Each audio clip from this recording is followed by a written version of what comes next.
चाहे भूखे मर जाना, लेकिन इन 4 लोगों से कभी भी मदद की भीख मत मांगना। नमस्कार प्रिय दर्शकों, आप सभी का स्वागत है वैदांतिक दृष्टांत यूट्यूब चैनल पर। मित्रों, आज की कहानी बड़ी ही प्रेरणादायक और बड़ी ही ज्ञानवर्धक है। आज की इस वीडियो में हम बताएंगे कि कौन से 4 लोगों से हमें कभी भी मदद नहीं मांगनी चाहिए, और अगर हम इन 4 लोगों से मदद मांगते भी हैं तो हमें लाभ की जगह हानि ही मिलती है। तो मित्रों, आप कहानी को पूरा जरूर सुनें। तो चलते हैं कहानी की ओर। मित्रों, बहुत समय पहले की बात है। एक घना जंगल था। उस जंगल में कबूतर और कबूतरी का जोड़ा रहा करता था। मित्रों, जिस जंगल में कबूतर और कबूतर की पत्नी रहा करते थे, उस जंगल में अकाल पड़ चुका था। उस जंगल में चारों तरफ पानी बिल्कुल खत्म होने की वजह से उस जंगल के समस्त पेड़ सूखने लग गए थे। उस जंगल में जितने भी रहने वाले जीव जंतु थे, वो उस जंगल को छोड़कर दूसरे जंगलों में जाने लगे, क्योंकि उस जंगल में अकाल के कारण खाने को कुछ भी नहीं था। मित्रों, इस तरह सभी जानवर उस जंगल को छोड़कर जा चुके थे, परंतु कबूतर और उसकी पत्नी कबूतरी उस जंगल से बहुत प्रेम करते थे, और जिस स्थान पर वे रहते थे उस स्थान से भी वो बहुत ज़्यादा प्रेम करते थे। इसलिए वो कबूतर और कबूतरी उस जंगल को छोड़कर नहीं जा रहे थे। मित्रों, चलते चलते उस जंगल का सब कुछ नष्ट हो गया। अब तो कबूतर और कबूतरी को खाना खाए 3 दिन हो गए थे। एक दिन कबूतर और उसकी पत्नी कबूतरी एक वृक्ष की डाल पर बैठे हुए थे और उन्हें बहुत जोर से भूख लग रही थी। उसी समय एक लोमड़ी अपने मुंह में कहीं से मांस का टुकड़ा लेकर उसी पेड़ के नीचे आकर बैठ जाती है। मित्रों, जैसे ही लोमड़ी मांस का टुकड़ा लेकर उस पेड़ के नीचे आ जाती है, तो उस पेड़ की टहनी पर बैठी हुई कबूतर की पत्नी कबूतरी उस लोमड़ी से कहती है, हे लोमड़ी बहन, हमें बहुत जोर से भूख लग रही है, और अगर आपकी इच्छा हो तो इस मांस के टुकड़े में से थोड़ा सा मांस का टुकड़ा हमें भी दे दो, जिससे हमारी भी भूख शांत हो जाएगी और इससे आपका भलाई होगा। मित्रों, वह लोमड़ी बहुत ही चालाक थी, और लोमड़ी मन में सोचने लगती है कि इतने से मांस के टुकड़े से तो मेरा पेट भी नहीं भरेगा, क्यों ना इन्हें नीचे बुलाया जाए और इसको भी खा लिया जाए। उसके बाद में वह लोमड़ी कहती है, एरी बहन कबूतरी, आप भी कैसी बात कर रही हो? भला मैं तुमको मना कैसे कर सकती हूँ? अगर तुम्हें भूख ज़्यादा लग रही है और उसे शांत करना ही है, तो तुम एक काम करो, पेड़ के ऊपर से नीचे आ जाओ और इसमें से थोड़ा बहुत टुकड़ा ले जाओ और अपनी भूख को शांत कर लो। श्रोताओं, थोड़ी देर बाद कबूतरी नीचे जाने ही लगती है। इतने में ही उसका पति कबूतर अपनी पत्नी को रोक देता है और बोलता है, क्या तुम मूर्ख हो? तुम्हें इतना पता नहीं कि लोमड़ी बहुत ज़्यादा चालाक होती है और ये तुम्हें अपनी चतुराई से नीचे बुलाकर तुम्हें अपना भोजन बना लेगी और तुम्हें भी मारकर खा जाएगी। मित्रों, उसके बाद में कबूतर अपनी पत्नी से कहता है, हे प्रियतम सुनो, आज मैं तुम्हें एक छोटी सी कहानी सुनाता हूँ। इसे तुम बड़े ही ध्यान से सुनना। हमें कभी भी इन 4 लोगों से मदद नहीं मांगनी चाहिए। तो मित्रों, कबूतर अपनी पत्नी को कहानी सुनाने लगता है और कहता है कि एक जंगल में एक पेड़ की डाल पर एक चिड़ा और चिड़ी का जोड़ा रहता था, और ठीक उस पेड़ की खो में एक काला सर्प रहता था। वो चिड़ा और चिड़ी जो भी अंडे देते थे, वो उन अंडों को अपने घोंसलों में छोड़कर जैसे ही कुछ भोजन ढूंढने के लिए जाते, तो उस पेड़ की खो में जो सर्प रहता था, वो सर्प आकर उस चिड़ा और चिड़ी के अंडों को खा जाता था। इसी तरह वो जो भी अंडे देते, उन्हें वो एक एक करके खा जाता था, और इस बात को लेकर चिड़ा और चिड़ी दोनों पति पत्नी हमेशा दुखी रहते थे, और वो दोनों सोचते थे कि अगर इसी तरह चलता रहेगा तो हमें कभी अपनी संतान का सुख प्राप्त ही नहीं होगा, और रोजाना हम अपनी संतान को मरते हुए देखेंगे। दर्शकों, वो चिड़ा और चिड़ी उस सर्प का सामना भी नहीं कर पा रहे थे, क्योंकि वो सर्प भयंकर बलशाली था।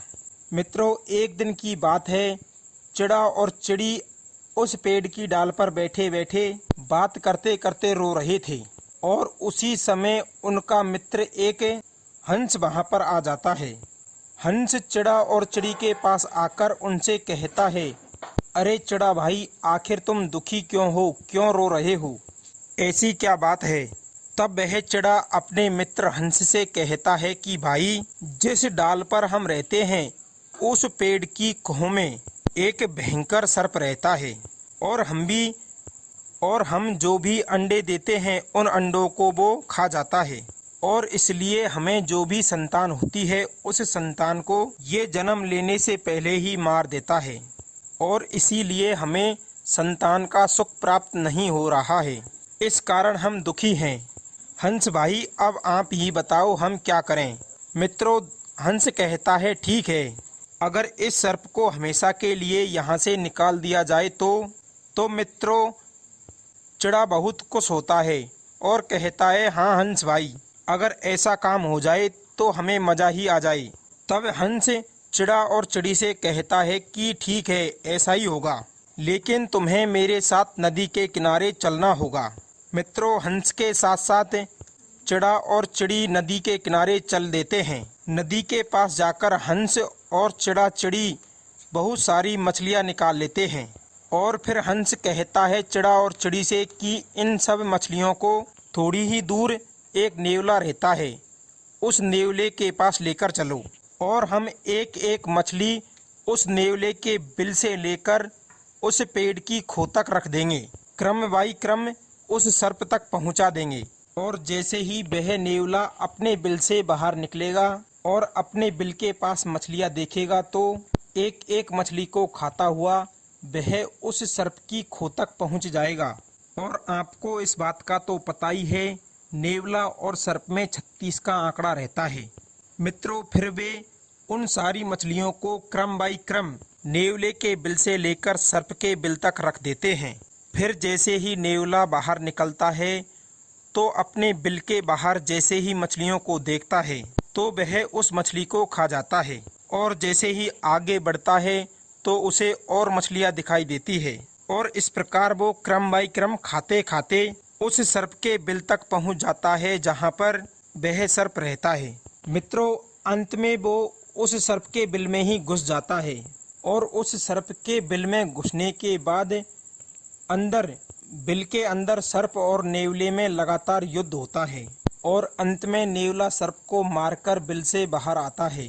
ये सारा नज़ारा चिड़ा चिड़ी और हंस उसी पेड़ की टहनी के ऊपर बैठकर देख रहे थे, और जैसे ही नेवला बाहर आता है तो नेवले को चिड़ी ऊपर से धन्यवाद देती है और कहती है कि नेवला भाई, आपको बहुत बहुत धन्यवाद, आपने इस सर्प को मारकर हमारे ऊपर बहुत बड़ा एहसान किया है। मित्रों, वह नेवला बहुत ही चतुर था। फिर वह चिड़ी से कहता है कि अरे बहना, क्या तुम ऊपर से बैठी बैठी ही धन्यवाद दोगी या फिर नीचे भी आओगी। मित्रों, नेवले की इस प्रकार की बात को सुनकर जैसे ही चिड़ी उसे धन्यवाद देने के लिए नीचे आती है तो नेवला उस चिड़ी को भी झपट्टा मार देता है और उस चिड़ी को भी खा जाता है। मित्रों, इस प्रकार के दृश्य को देखकर हंस और चिड़ा दोनों बहुत दुखी होते हैं, और इस प्रकार की बातें कबूतर अपनी पत्नी को समझाता है, और फिर कबूतर अपनी पत्नी कबूतरी से कहता है कि हमें कभी भी इस प्रकार के 4 लोगों से मदद नहीं मांगनी चाहिए। पहला है, हमें कभी भी घमंडी लोगों से मदद नहीं मांगनी चाहिए, क्योंकि कहा जाता है कि हम घमंडी लोगों से मदद मांगेंगे तो वे अपने घमंड में आकर हमें मदद तो देंगे, लेकिन अपने द्वारा करी गई मदद का वो हल्ला पूरे शहर में कर देंगे और उसे अपने आप के ऊपर एक परोपकार की तरह समझेंगे। इसलिए हमें कभी भी घमंडी लोगों से मदद नहीं मांगनी चाहिए। दूसरे नंबर पर आता है कपटी लोग। हमें कभी भी किसी कपटी व्यक्ति से मदद नहीं मांगनी चाहिए, क्योंकि हम किसी कपटी व्यक्ति से मदद मांगेंगे तो वह हमें अपने कपट के माध्यम से गलत ही रास्ता दिखाएगा तीसरे नंबर पर आता है दुश्मन। कभी भी हमें अपने दुश्मन से मदद नहीं मांगनी चाहिए, क्योंकि कहते हैं हमेशा दुश्मन अपने दुश्मन की बुराई के बारे में ही सोचता है, और अगर हम अपने ही दुश्मन से मदद मांगेंगे तो वह हमेशा हमारा बुरा ही चाहेगा, हमें वो गलत ही रास्ता दिखाएगा, ना कि अच्छा रास्ता दिखाए। और चौथे नंबर पर आता है कभी भी हमें नशेड़ी आदमी से मदद नहीं मांगनी चाहिए। माना कि आप रास्ते में चल रहे हो और आपने किसी शराबी से कहा कि भाई हमें आगे तक छोड़ दो, और ऐसे में वो शराबी आपको बैठाकर कहीं खाई में गिरा दे, तो आपका क्या होगा। इसी प्रकार हमें कभी भी नशेड़ी लोगों से मदद नहीं मांगनी चाहिए। तो मित्रों, इसलिए इस 4 प्रकार के लोगों से हमें कभी भी मदद नहीं मांगनी चाहिए। तो मित्रों, कहानी आपको कैसी लगी कमेंट में हमें ज़रूर बताएं, और चैनल पर नए हो तो चैनल को सब्सक्राइब जरूर करें। आप सभी का बहुत बहुत धन्यवाद। मिलते हैं अगली ज्ञानवर्धक कहानी में। जय श्री कृष्ण।